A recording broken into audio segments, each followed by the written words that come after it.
अचलपूर तालुक्यातील जवळगाव पोस्ट पथरोड येथे एका मजूर व्यक्तीला घरात घुसून लाठ्याकाठ्यांनी बेदम मारहाण केल्याची धक्कादायक घटना घडली आहे। या हल्ल्यात बाळकृष्ण रामकृष्ण लवाळे वय 50 हे गंभीर जखमी झाले असून त्यांच्या पत्नी सौ करुणा बाळकृष्ण लवाळे वय 45 यांनाही मारहाण झाल्याची माहिती समोर आली आहे।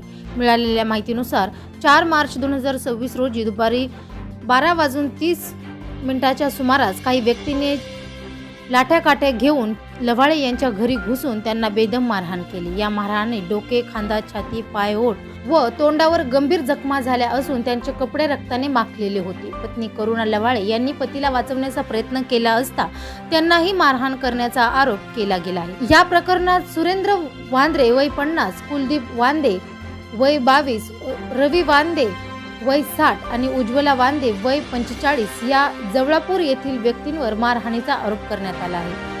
पीडित बाळकृष्ण लवाळे यांनी सांगितले की घराशेजारील सरकारी जागेवर भिंतीलगत केलेल्या अतिक्रमणाबाबत विचारणा केल्याने हा वाद निर्माण झाला।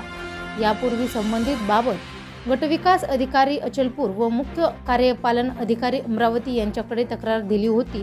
त्याचाच राग मनात धरून आरोपी घरात येऊन मारहाण केल्याचा आरोप त्यांनी केला आहे। लवाळे यांच्या म्हणण्यानुसार घटनेनंतर पोलिसांनी तक्रार दिली असता ASI प्यारेलाल जंजाळ यांनी चौकशी न करता थातुरमातुर अहवाल नोंदवून धमकावून घरी जाण्यास सांगितले। तसेच गंभीर जखमी असूनही पुढील उपचारासाठी अचलपूर किंवा अमरावती येथे रेफर केले नसल्याचा आरोप करण्यात आला आहे। तसेच गावात दिसला तर हातपाय तोडून टाकू अशी धमकीही आरोपींकडून देण्यात आल्याचा आरोप पीडितांनी केला आहे। या घटनेमुळे परिसरात संतप्त व्यक्त केला जात असून गरीब मजूर व्यक्तीला न्याय मिळणार का असा प्रश्न उपस्थित केला जात आहे। दरम्यान या प्रकरणी वरिष्ठ पोलीस अधिकाऱ्यांकडे तक्रार देण्याची तयारी पीडित कुटुंबियांनी दर्शवली आहे।